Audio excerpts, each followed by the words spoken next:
Hey Xavier, how you going?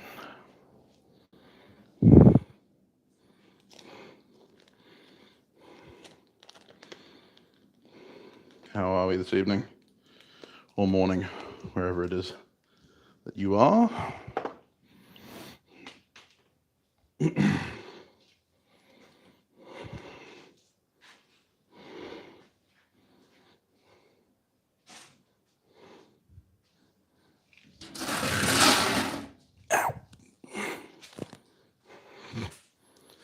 Excuse me while I get set up.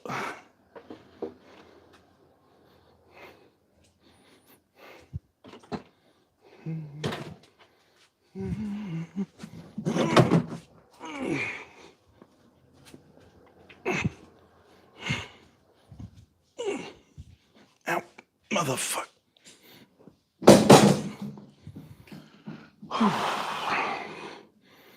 Hey Bash, how you going?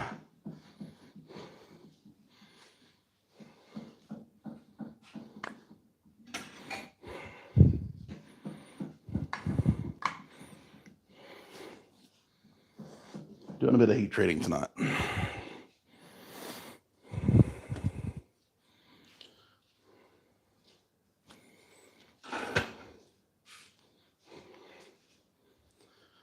Specifically heat treating of some gravers that I fucked up.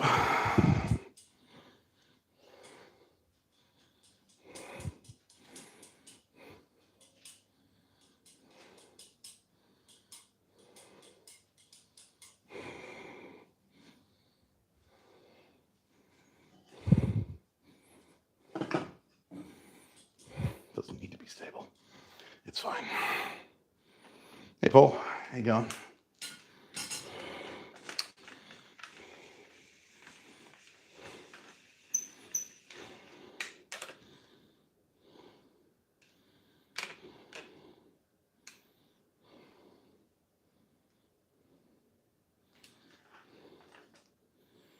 I was going absolutely stir crazy, so.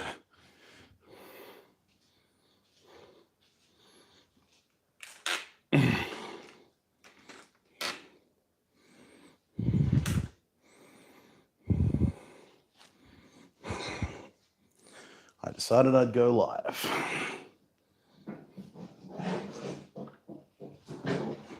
So here I am.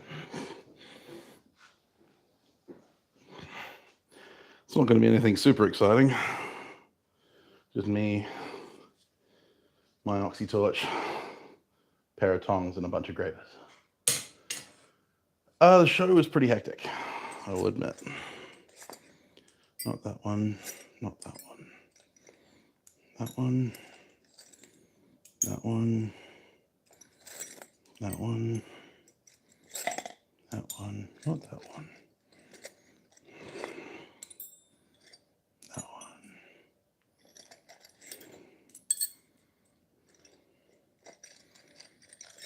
Not those two. Not those two. That one definitely. That one.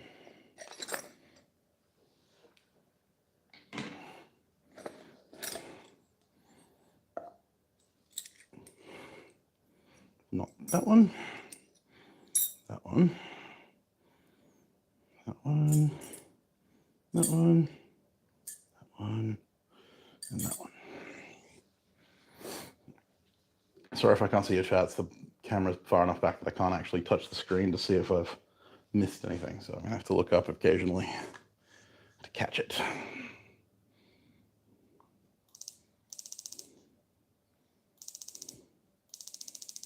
Come on. There you go.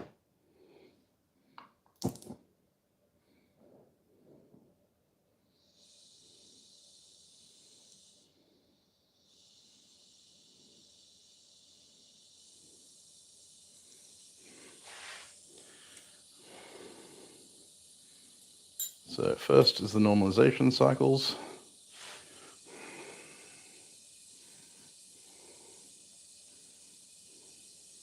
This is going to take me a while. So I'm going to have to go through and normalize every single one of these. Hence why the stream is entitled Fixing Mistakes.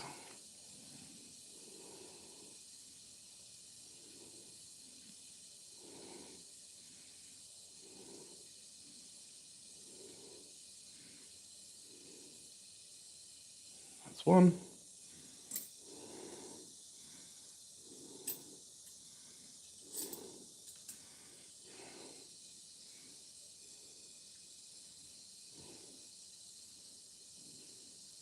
You know, the show was great. It wasn't as busy as we hoped, but that was to be expected, given everything that's happened with COVID and stuff like that in the last month or so. But I managed to sell enough to justify the cost of the table, so I'm happy with that.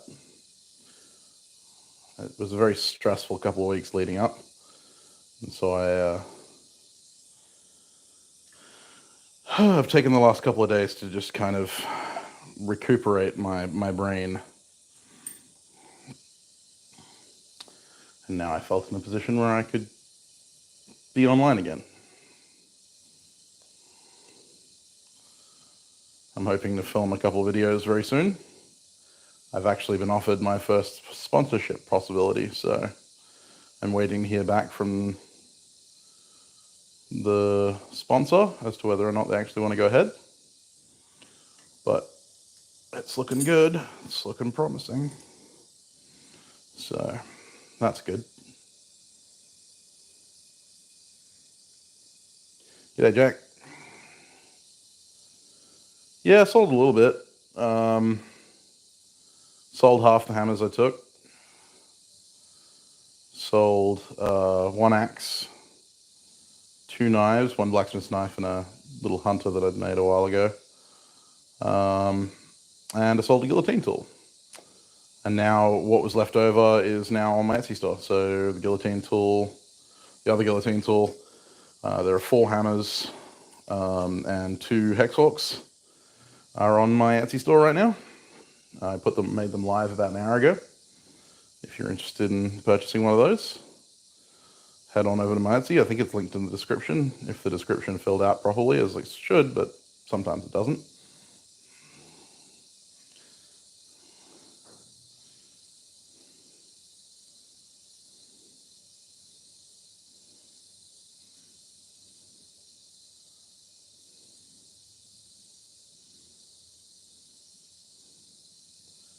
So the mistake I made with these is I was running the forge just a little bit too hot, and I had some abnormal grain growth in the steel, and that fucked with everything. I'm going to go through and test all the ones that I heat treated at the same time, because I'm convinced that there could be an issue with the whole lot of them, which would be devastating because I'd have to go back and heat treat them all again. But lesson learned. This is why I needed that kiln finished. I got my hopes up. Got ahead of myself. So that's all right. We shall prevail.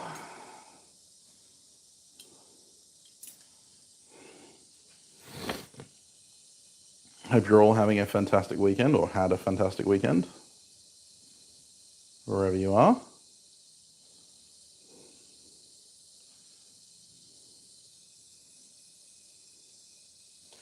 The table was $400 Australian.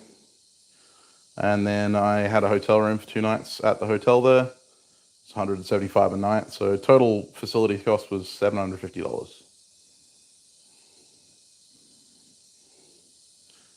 G'day, Wayne. I was going stir crazy, so I decided to go live, but I can't do any engraving at the moment because my engraving chisels are not heat treated properly. So that's what we're here doing.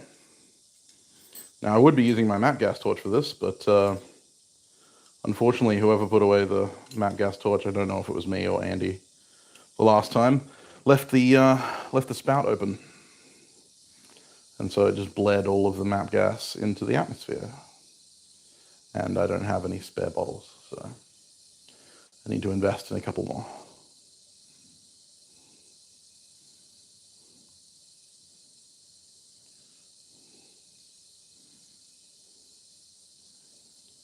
I'll add it to the list of things I got to do this week. It's going to be a very busy week.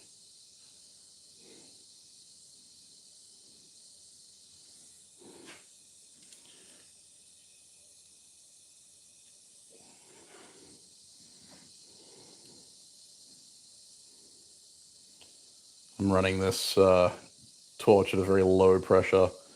A, because I don't need a lot of gas in order to get this little cross section heated. But B, because I don't want to run out of oxygen halfway through this. Because I've only got a little bottle to supply the oxygen.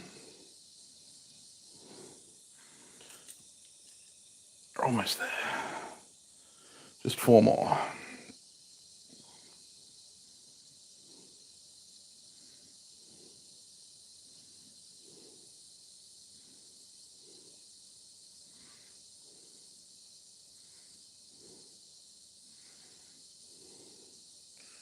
Trick of normalization is to not overheat anything, which is difficult,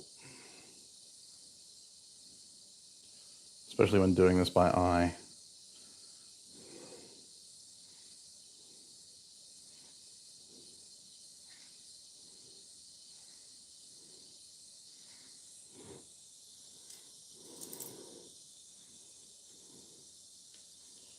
Now the grain was small enough, I should only have to do this once, and then I can just go ahead and reheat treat them.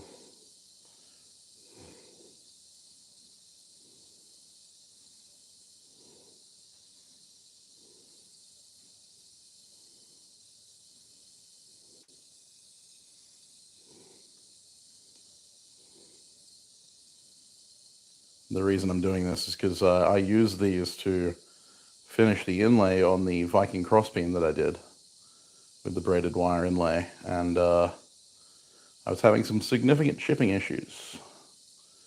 And when I looked at it under a 20 power jeweler's loop, I was noticing some abnormally large grain. Now, in gravers, grain size is incredibly important, even more so than in knives. And abnormally large grain in a graver can look like something that would be a tolerable grain in a knife. Like, had the grain size been in a knife, I wouldn't have been upset with the grain quality. G'day, Aaron.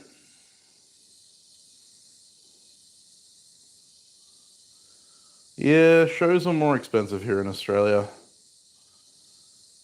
It's pretty much the average for most shows.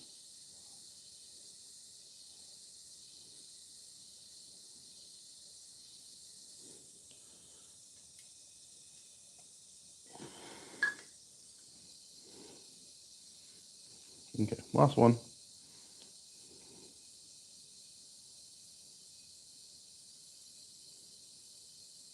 And then I'll check the chat. And we'll shut the torch off for a bit. Sorry that I'm speaking quietly, but my neighbors are asleep not too far away. I try and be respectful at night, because otherwise they call the council on me during the day.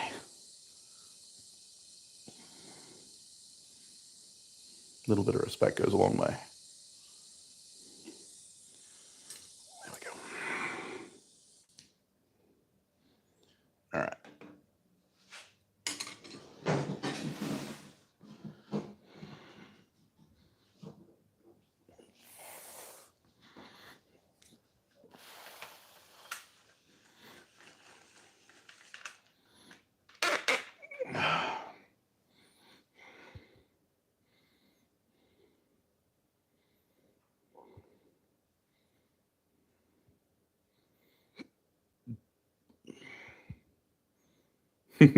Always end up in Ohio. Sound crystal? Excellent. That's what I like to hear. Yeah, so I will be doing a whole bunch of cut testing with the other gravers that I made, but these gravers, the ones that I made for myself, are a little bit brittle. So I'm redoing the heat treat on them.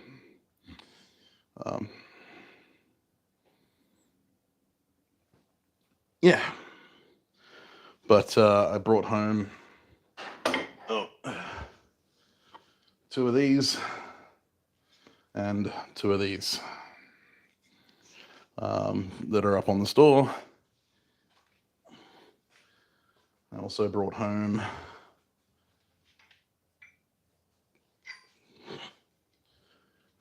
these two, which are also up my Etsy store as well.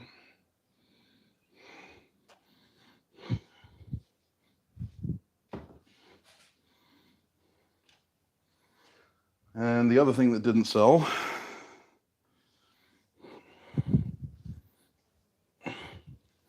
was this one.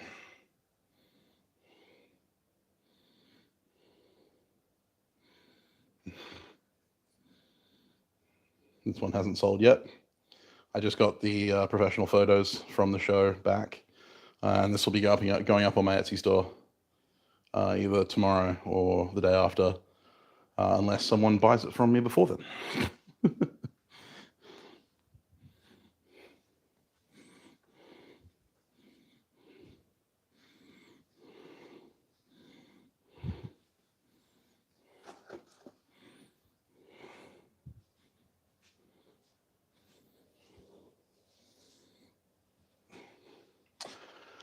Yeah, wood is nice.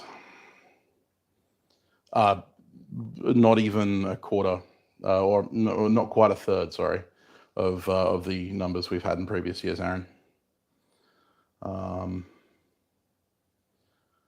First time we had the Perth Knife Show, we had like 1,100 people through the door on the first day. Second time we did the knife show, we had like 1,100 people through the door on the first day.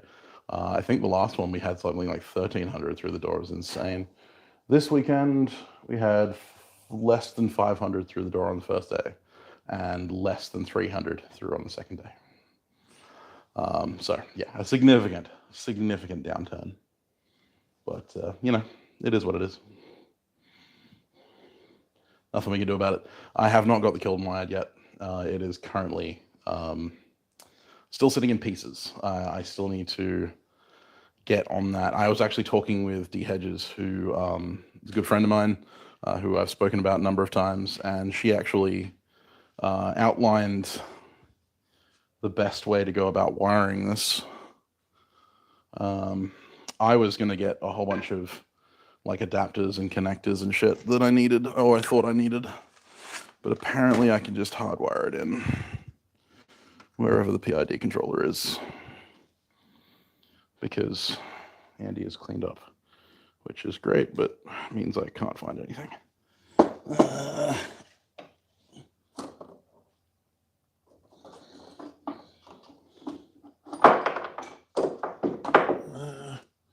I have no idea. PID's around here somewhere. Oh, there it is. All right. Yeah, so I can literally just clip that, strip that, and just hardwire. So I have no excuses. Just need to get the fucking thing done. I'll get there. But yeah, once the kiln's running, obviously it's going to be a little bit easier to heat treat stuff like this more accurately, which is what I really wanted it for, because heat treating these has to be accurate. When you're making gravers, well, it depends. Okay, so let's roll this back. The gravers, as they were heat treated for copper and for brass and for most of your non-ferrous alloys, would be perfect. Like, it would be totally fine. For steel and iron, no go. For steel and iron, you need good heat treat. Oh, nice, Aaron. Yeah, man. Yeah, no, having a kiln is going to make my life a lot easier. Let my sunglasses get, you know. You like my new sunglasses?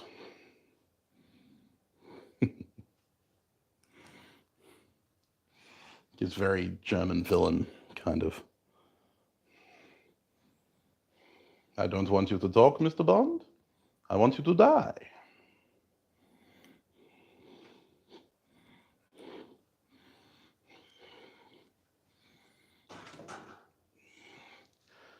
Yeah. So in other news, talked about sponsorship earlier, potential sponsorship. I have a new billet of Damascus to start this week. It's got to be a 4-pounder millet of Damascus because I need to start another sword billet. Yeah, that makes me happy. Haha. Yeah, no, so I've got to make another very large billet of Damascus for making another sword.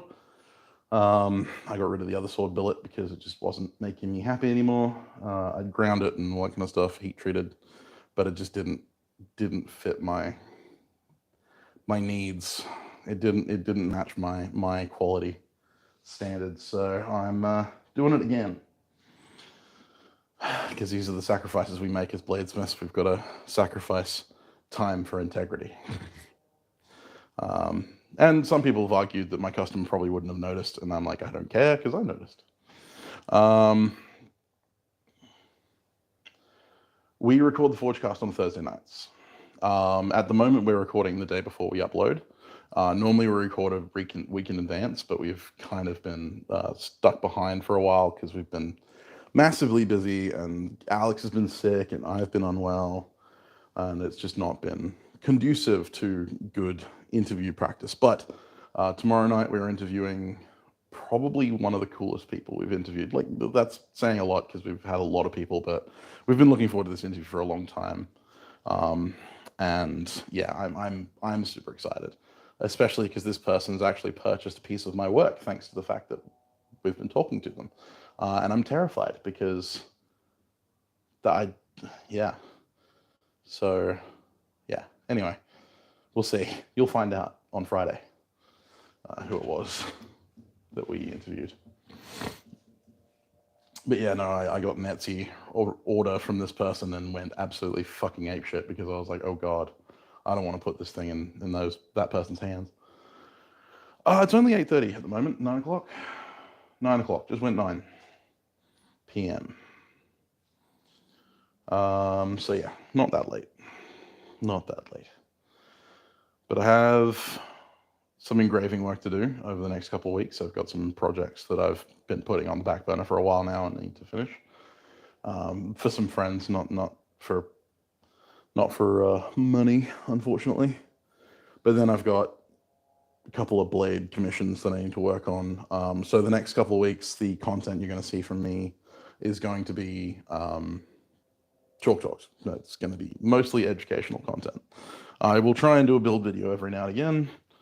But yeah, I have a bunch of chalk talks planned. And if you have any suggestions, feel free to email them to me at samtownsbladesmith@gmail.com or on Instagram at samtownsbladesmith, or if you're on Patreon, you know where to message me there. Right, Saber. Yeah, no, we'll do that tomorrow. We'll be answering that tomorrow, and then it'll be uploaded on Friday. So that's when your answer will come through. Yeah. But yeah, if you want to see me do a chalk talk on anything, just send me a query. Yeah, so do I, Jack. And like, I actually at the show had a couple of people mention that they really enjoyed my chalk talks and learned a lot from it. So that gives me a great deal of encouragement to continue doing them. You guys know me. I like to talk about the things that I'm passionate about. So I'm always happy to share.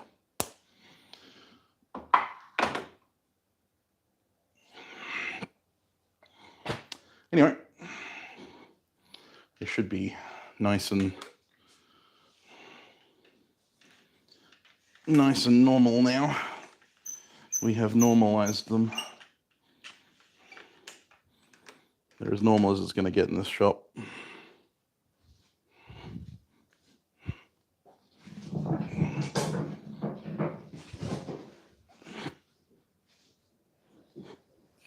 So we're going straight into water. These are W1 after all.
I missed the context to the spooky magic block, but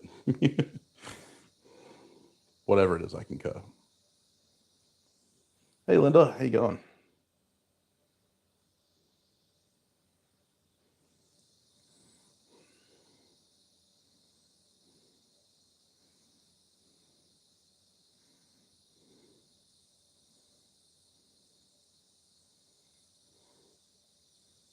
Skiving off work. Yeah, I'm alright. Was just going mental sitting in my room. Procrastinated most of today away, so I decided that I better get something done with my life.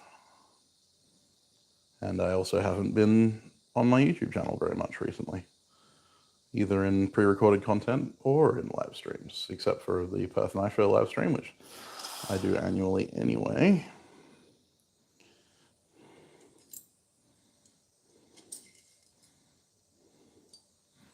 Figured I owed it to you guys to show my face and keep the fucking channel afloat. Besides, now I'm getting offered sponsorship deals. I should probably make an effort to be a YouTuber.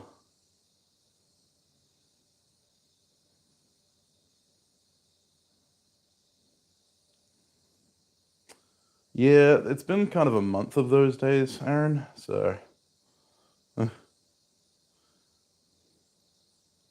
I lit my torch. I've got an electro spark, battery-powered electro spark igniter for my torch, purchased for me by my wonderful apprentice Andy.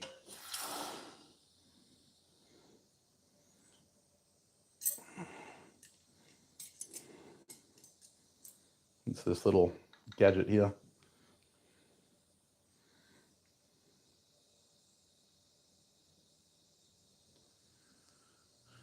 Well, we'll see. I obviously only just got the statement of interest email today, so I don't know if it's going to go ahead or anything like that. They may end up doing some market research and deciding that I'm just not big enough for them to sponsor. But either way, it's nice to know that people are now looking at me for that kind of thing. And I'm getting ever closer to the almighty goal of 10,000 subscribers. And with an influx of income from stuff like sponsorships, I'll be more inclined to spend more time making YouTube videos and stuff like that because, you know, it'll actually be financially viable at that point, which would be nice. At this stage, my Patreon makes it so that, you know, I can continue to make at least one a week, but, you know, that's basically the maximum energy output I can put into it at this point because I'm, you know, trying to make a living out of this, especially now that I'm no longer married. Got to pay them bills.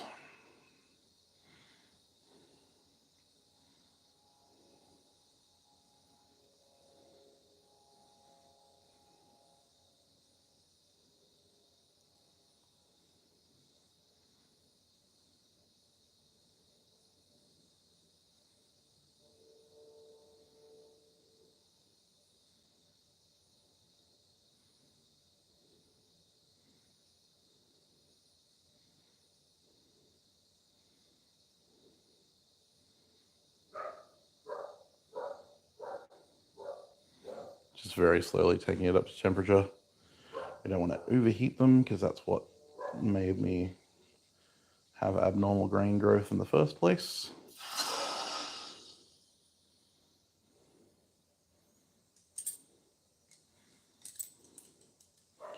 This is going to be so much easier when I have a kiln.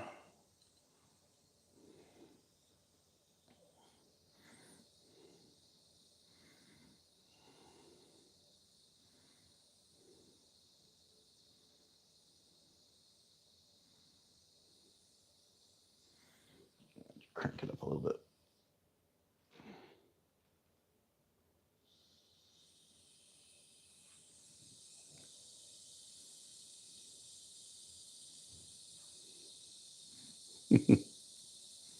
I don't know, Wayne, you're a fairly adept student. But I'm glad some people get something from my work. That's kind of why I'm here. Education.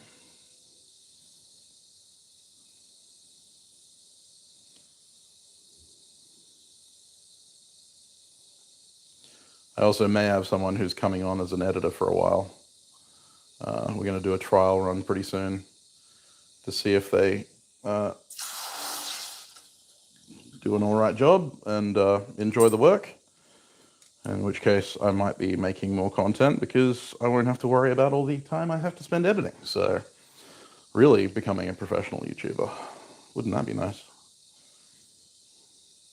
Ideally, the dream is to, would be to, be able to make a living off of my YouTube income. At this stage, it's not viable.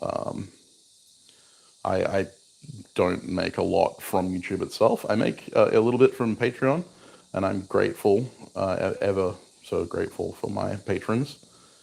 But yeah, YouTube is not a viable market for me at the moment, but, with an increase in production value and a, potentially sponsors coming on board, YouTube could become a viable financial option for me.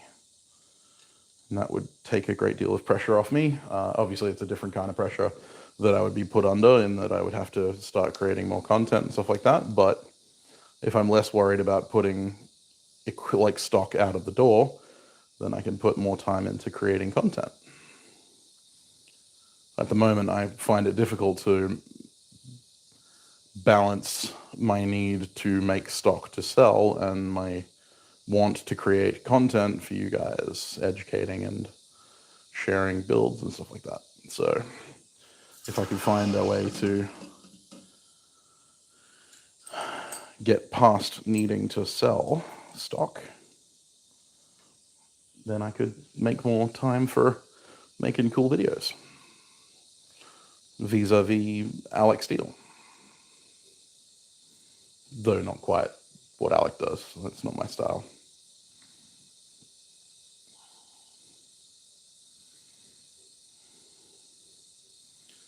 And like with any business that's run online, you should always vary your income streams. So there will always be part of my income that comes from the work that I do.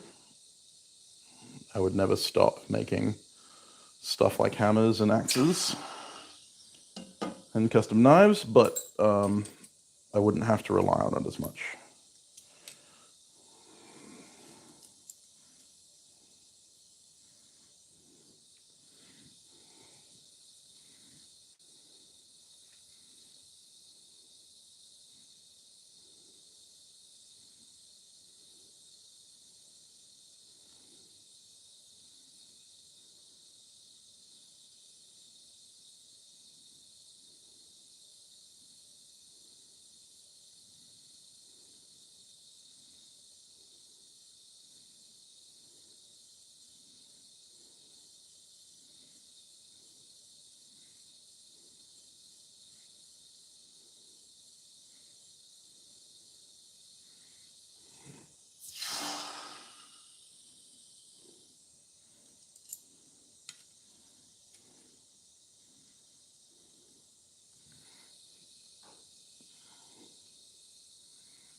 All that scale, super oxidizing and popping and crackling. Like a miniature firework.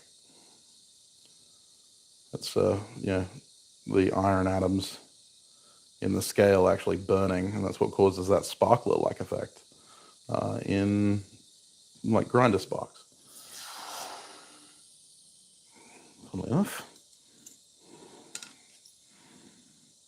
the more you know. It's also that reaction that causes thermite to burn so hot and to create iron as a result. It is a catalytic reaction. The aluminium is catalyzing the burning.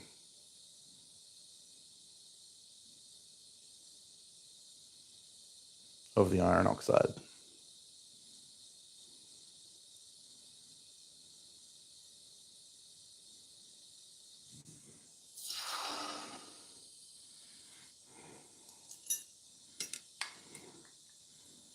And that's how you get bloom steel from iron ore. Iron ore is normally found in the form of some form of oxide. So you've got hematite and magnetite.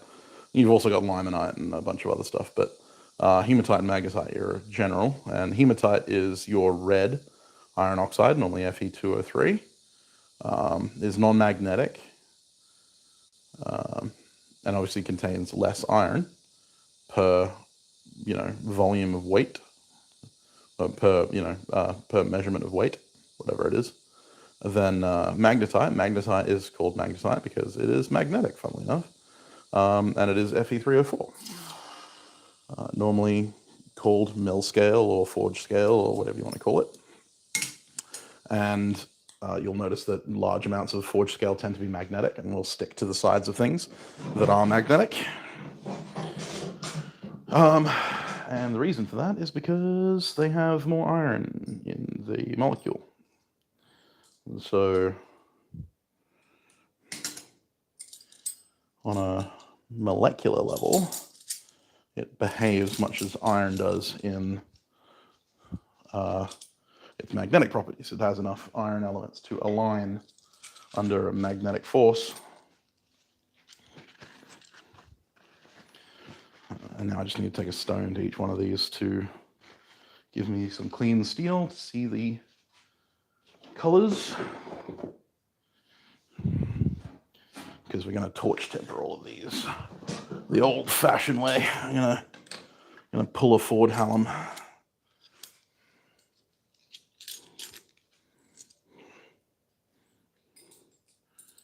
And just do it all the old school way.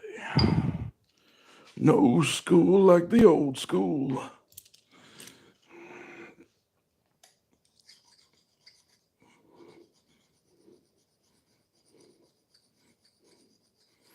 But yeah, the oxidation reaction in a bloomery smelter is normally converting magnetite or hematite into iron and carbon dioxide or carbon monoxide, depending on the reaction.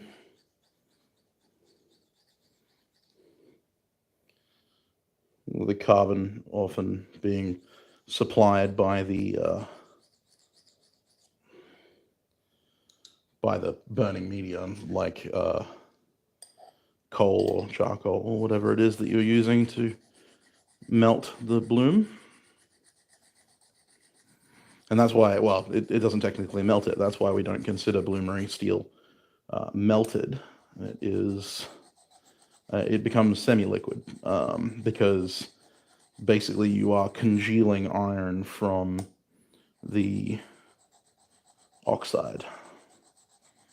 It is a byproduct of the burning of the iron.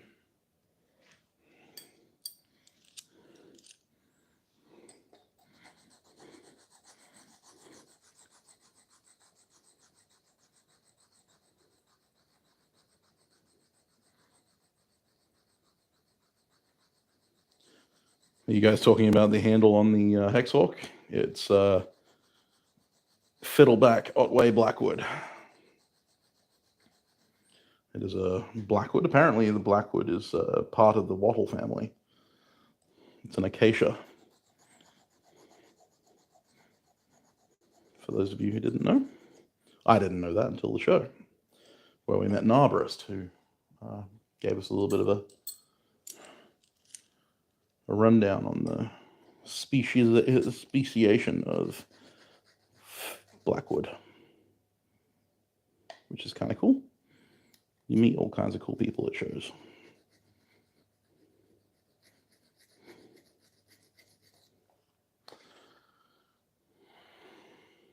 Definitely not maple.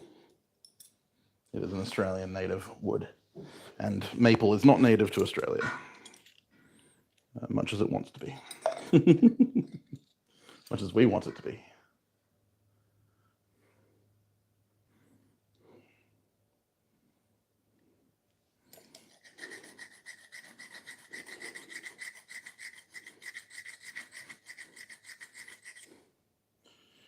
I'm not being too anal about making these super flat or clean. I just need to clean off the oxides enough that I can see.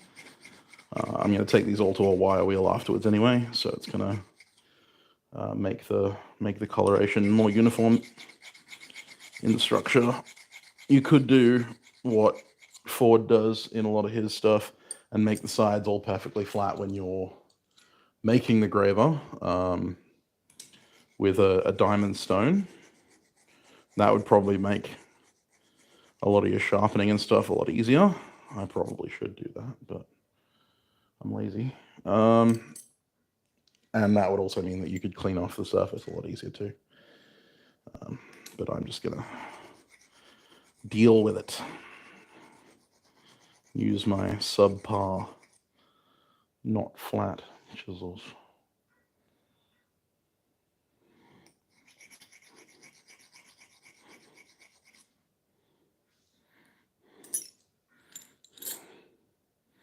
That is not a chisel.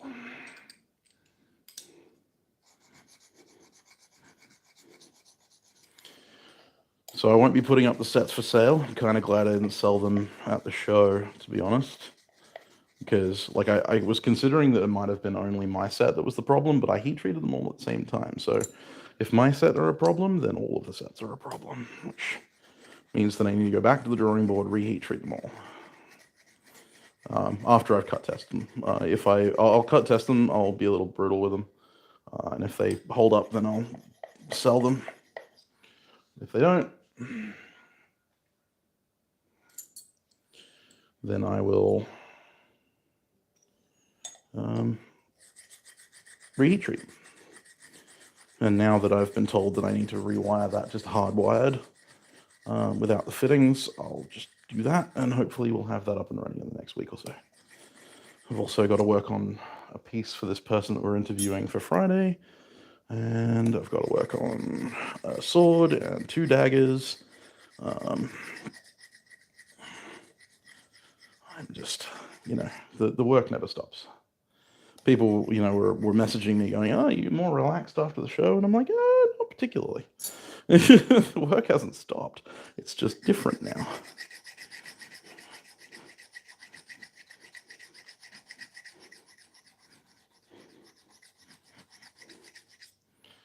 My next concern is making rent on, I've paid the next 2 weeks already, but you know how it is. Oh, come on. Oh, God. Turned it off a little hard.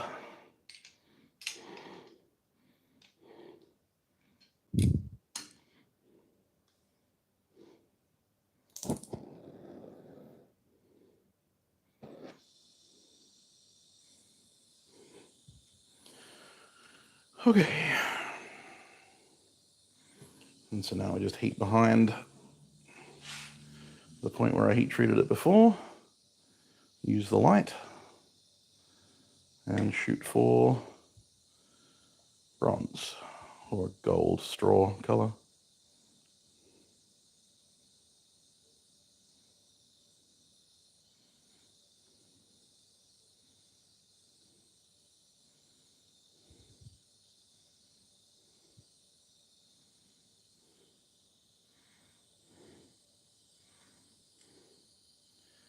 It'd be better if I had lighting conducive to this.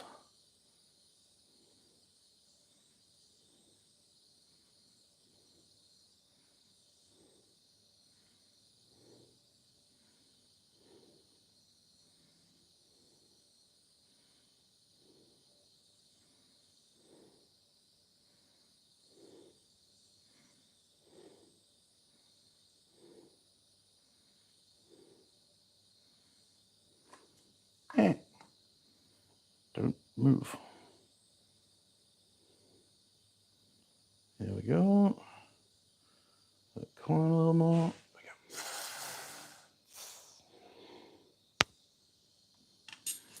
Oh.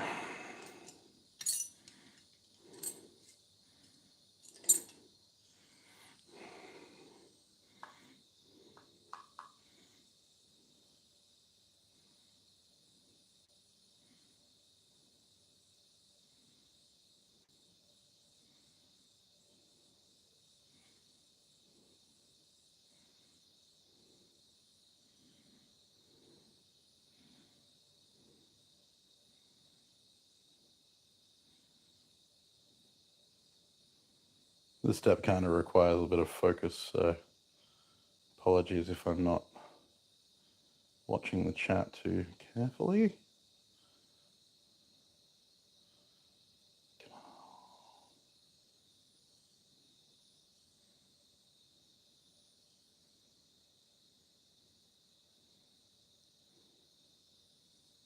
Here we go.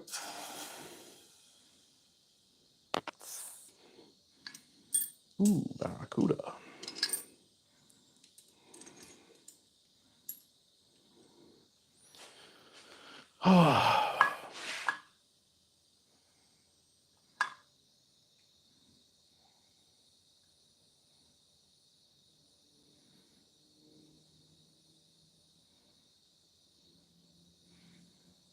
Wayne pays attention in class.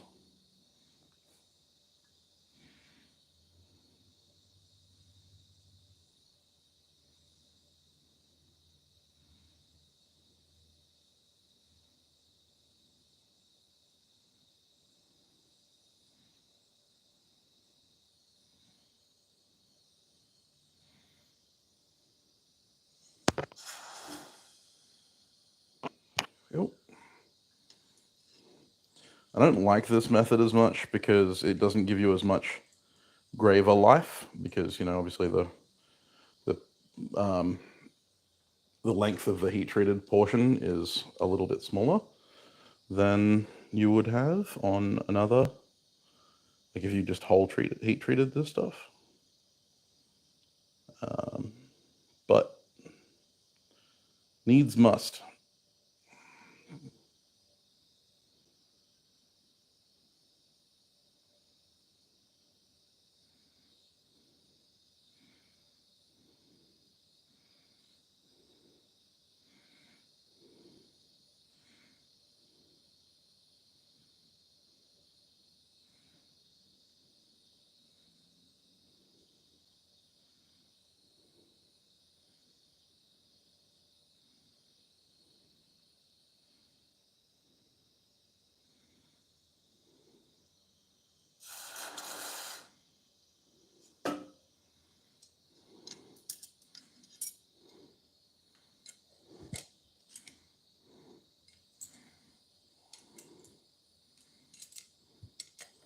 No, this is a bit of a quiet stream. Sorry, when I get focused, I go quiet.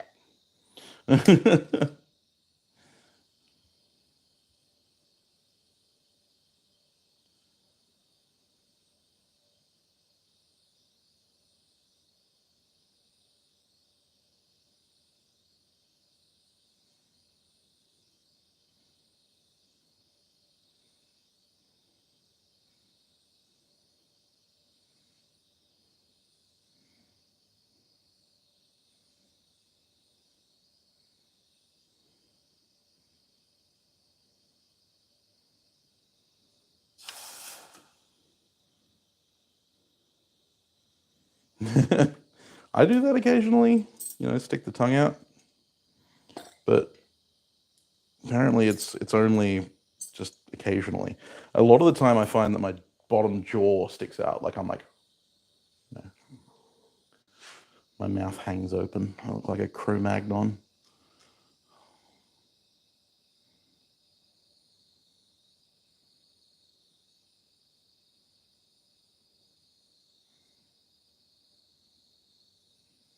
And now I've said it, I'm aware of it, so I'm not doing it.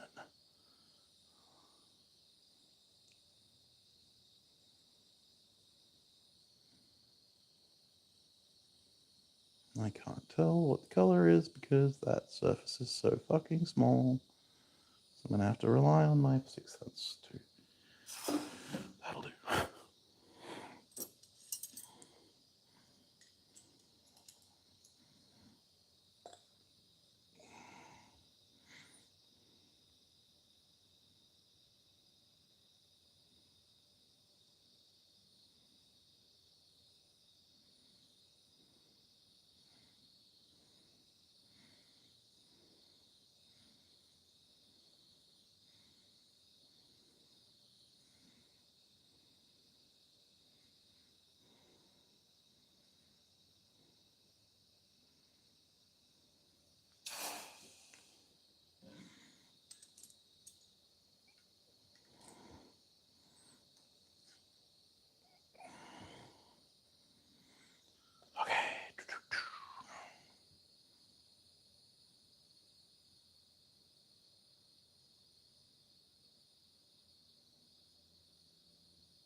Good old Huon pine.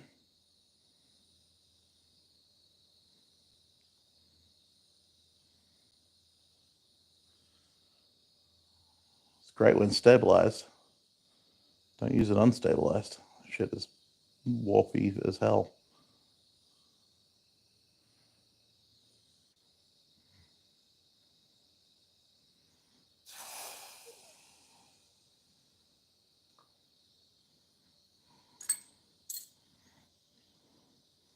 Lots of very pretty purples in this. This is a very pretty way of tempering things. Nowhere near as reliable as using a kiln or an oven. And the reason I'm not using an oven is because I'm impatient. And if I'm going to bloody quench them with a torch, I may as well temper them with a torch. That's my logic. No one tell me how much my logic is flawed.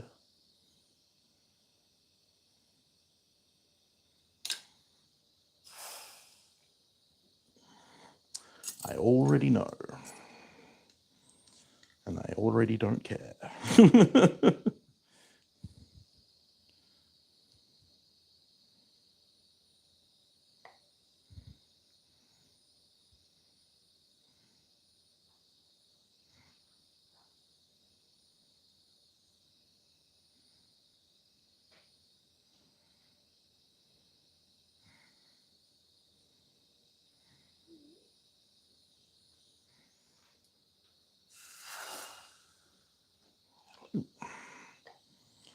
Yep, that's good. Trying to get them all roughly the same color. I know you guys can't see the color.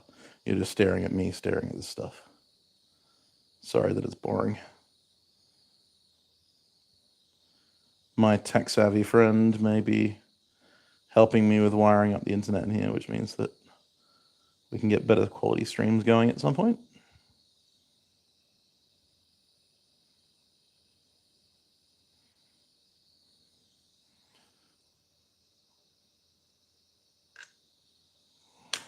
Okay. Two more. This is my entire set of gravers at the moment. I need to make more for myself, but this is it for now.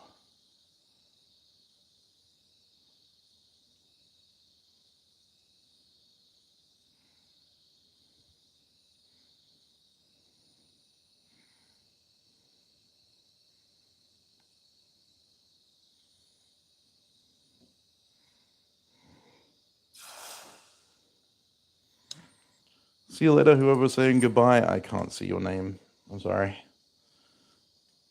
From here, my eyes aren't that good. Nope, yep, this is the side that I cleaned off. Just not very well, apparently.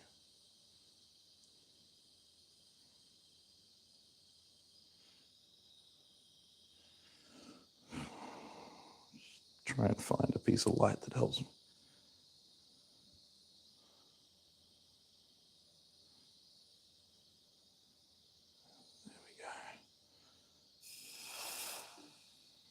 Done. Mission accomplished, and we didn't run out of gas. That's what I like to see. Whew. All right.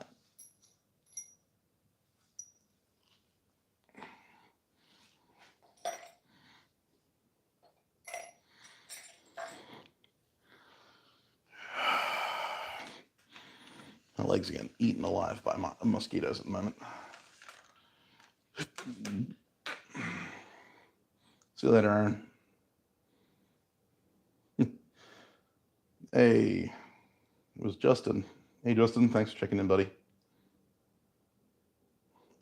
I am not streaming to another platform, not right now. Just this one.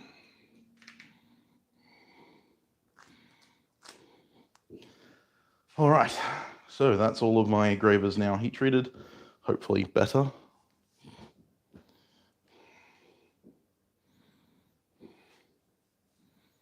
Yeah, Bobby, fair enough. I feel you on that one. Yeah. absolutely getting murdered by mosquitoes tonight. Oh well, that's life. So that's all heat treated now, and I need to make a bunch more because I was doing inlay and I was finding it really difficult to do the inlays properly because I didn't have the right kind of gravers. Because I took 5 of the gravers from my original set and actually put them in Matthew Freer's set because I forgot that he asked for 10 and not 5. So I need to make myself at least another 5, if not more. But I have a few blanks, so I have 5 blanks there. Funny that.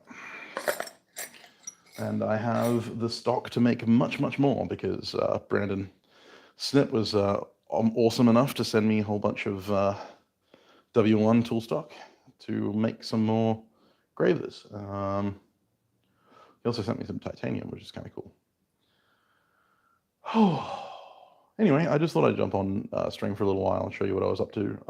I know it was pretty boring watching me play around with the torch for, an hour, but I was going absolutely mental. So, hey, Mark, you've just missed it, basically. We've pretty much finished up for the day. I was just heat treating some gravers, fixing my mistake, my mistake of not heat treating them properly the first time. Yes, Jack. I have ground titanium before. It's a pain in the ass. It's that's all good, Mark. Yeah, I may go over to Twitch after this. I may actually do some engraving design on my Twitch channel. So if you're interested in watching me design some engravings that I've got to do over the next couple weeks, then head on over to Twitch and hang out with me there. But I hope you guys have a fantastic night, and I'll see you next time. Bye, guys.